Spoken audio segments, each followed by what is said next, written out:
600 টাকার ভাড়া 1200 টাকা করে নেওয়া হচ্ছে। এই অভিযোগগুলো এখানে যারা রয়েছেন তারা কিন্তু বলছেন, এবং যেমনটি আপনাদেরকে দেখানোর চেষ্টা করছি।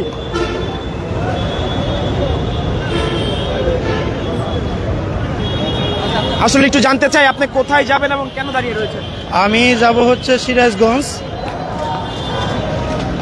আমি সিরাজগঞ্জ যাব, কিন্তু দুঃখের বিষয় হচ্ছে যে ভাড়া চাইতেছে 1012 টাকা। পাশাপাশি সিরাজগঞ্জের কোনো গাড়িও নাই। যারা সিরাজগঞ্জের গাড়ি আছে তারা যাবে দূরে, রংপুর, দিনাজপুর। ভোট দেওয়ার জন্য যাচ্ছি অনেক আশা নিয়ে, যেহেতু প্রথম ভোট দিব, অনেক এক্সাইটেড। কিন্তু দুঃখের বিষয় হচ্ছে প্রচুর ভিড় মানুষজনের। তারপরে হচ্ছে এখানে প্রশাসনিক কোনো ব্যবস্থাও নাই। সব জায়গায় আপনার দুর্নীতি, চাঁদাবাজি, এটা এক ধরনের চাঁদাবাজি। যেহেতু আমরা সাধারণ মানুষ, আমাদের এভাবে ভোগান্তি করা ঠিক হয় নাই। এখানে আসলে প্রশাসনিক ব্যবস্থা নেওয়া উচিত ছিল। আসলে এই যে ভোটের আগে বা গ্রামে যাচ্ছেন অতিরিক্ত ভাড়া নেওয়ার এই বিষয়ে আপনাদের মন্তব্য কি হতে পারে? অভিযোগগুলোকে এবং কোন ধরনের আপনারা ব্যবস্থা নিতে বলতেছেন? এটা অতিরিক্ত ভাড়া নেওয়া তো মোটেও ঠিক না। আর আরেকটা বিষয় হচ্ছে যে অতিরিক্ত একটা জিনিস আর মাত্রাতিরিক্ত আরেকটা জিনিস। এখন ভাড়া নিচ্ছে মাত্রাতিরিক্ত। 300 টাকার ভাড়া 500 টাকা নিক, 600 টাকা নিক, কিন্তু অনুপযুক্ত। মানে আপনার 1200 টাকা কিভাবে হয় বলেন? 1000 টাকা 1200 টাকা কিভাবে হয়? আরেকটা বিষয় হচ্ছে যে আপনার এখানে কোনো ব্যবস্থা নেওয়া হয় নাই। এখানে কোনো প্রশাসন নাই, কোনো সেনাবাহিনী নাই, কেউ নাই। আমরা সাধারণ মানুষ ভোগান্তির মধ্যে আছি। পাশাপাশি আপনার যারা দূরে যাবে তাদের তো একটা ব্যবস্থা আছে, গাড়ি আছে।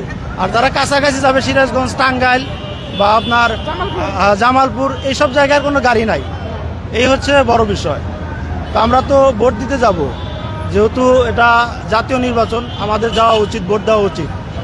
কিন্তু আমরা আসলে নিরুপায়। যদি না যেতে পারি তাহলে হয়তো বা ভোটই দেওয়া হবে না। যে আপনি কোথায় যাবেন এবং কতক্ষণ ধরে দাঁড়িয়ে রয়েছেন? আমি অনেকক্ষণ ধরে দাঁড়িয়েছি। আমি নোয়াখালীতে যাব। আমার বাড়ি হচ্ছে নোয়াখালী, ব্যায়ামগঞ্জ।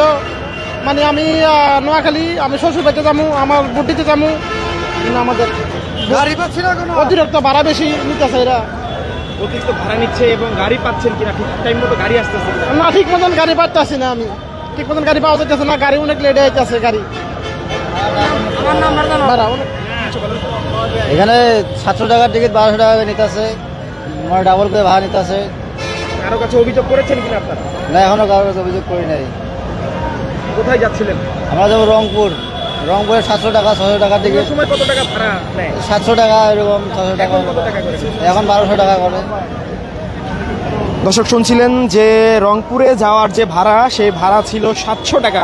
তবে সেই ভাড়া এখন 1200 থেকে 1400 টাকা নেওয়া হচ্ছে। দর্শক, আগামী 12ই ফেব্রুয়ারি অর্থাৎ পরশু দিন কিন্তু ত্রয়োদশ জাতীয় সংসদ নির্বাচন।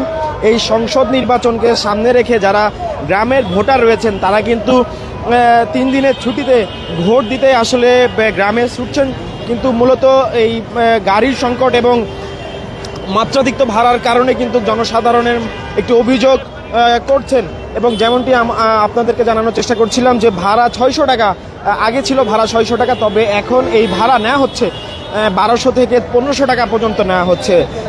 এখানে যারা যাত্রীরা রয়েছেন তারা বলছেন যে কিছু ভাড়া বেশি নিলেও তারা অতিরিক্ত ভাড়া নিয়ে ফেলছে।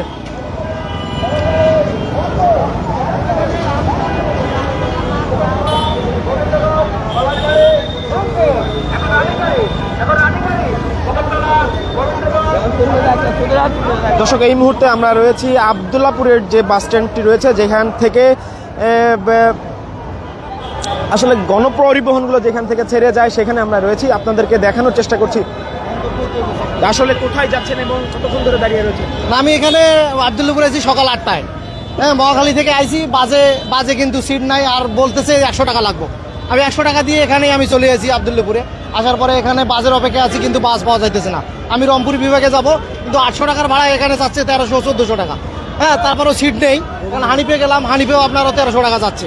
তাহলে আমি বাসায় যাবো কীভাবে? তাহলে আমরা এই যে স্বাধীন করলাম, দেশ স্বাধীন করার পরে তাহলে আমরা কি পেলাম?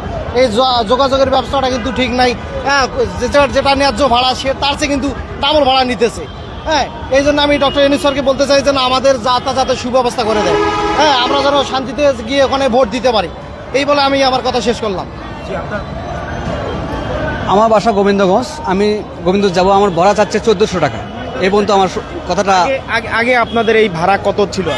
আগে ভাড়া ছিল 500 550 টাকা ছিল গোবিন্দগঞ্জে ভাড়া, সেটা চাচ্ছে 1400 টাকা ভাড়া চাচ্ছে গোবিন্দগঞ্জের ভাড়া, গোবিন্দগঞ্জ গাইবান্ধা।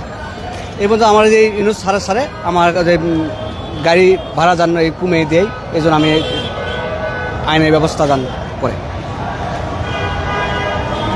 দর্শক শুনছিলেন যে গোবিন্দগঞ্জ যাবেন তিনি, কিন্তু ভাড়া আগে 500 টাকা ছিল, তবে এখন ভাড়া নেওয়া হচ্ছে 1400 টাকা।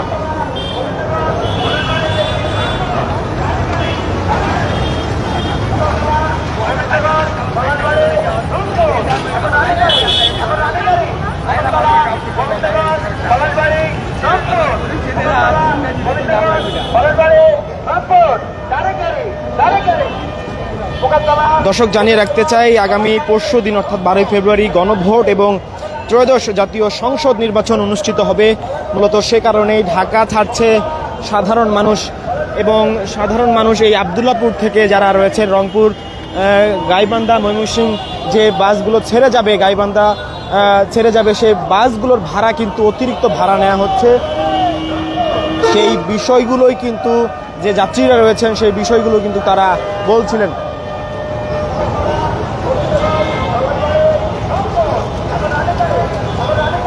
আসলে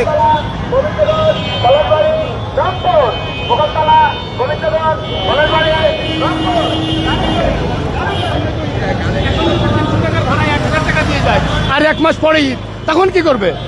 এটা কি এই ছুটি দেওয়ার কোনো প্রয়োজন ছিল না, কারণ এটা আমাদেরকে ভোট দেওয়া না, আমাদেরকে শোষণ করা। আজকে যোগাযোগ মন্ত্রণালয়ে যারা দায়িত্ব আছে তারা কি চোখে পড়তেছে না যে এই যে নিরজ শ্রমিকগুলো গ্রামের বাড়িতে যাচ্ছে তাদের উৎসব মুখর ভোট দেওয়ার জন্য? তারা যেখানেই দেখ এই 4 দিনের ছুটিটা দেওয়ার অর্থ কি? আমরা যেন ভোটটা দিতে পারি। আজকে আবদুল্লাপুরের অবস্থা দেখেন, এখানে 300 টাকার ভাড়া, লোকাল গাড়িগুলো তো 1000 টাকা চাচ্ছে। আপনি নিজেও দেখলেন, আপনি একজন সাংবাদিক, তা আপনাদের কাজ তো শুধু এভাবে আমাদেরকে সাক্ষাৎকার নেওয়া না। আমাদের জন্য কিছু পারলে করেন, না করলে আপনারা মিডিয়ার রাস্তা থেকে উঠে চলে যান।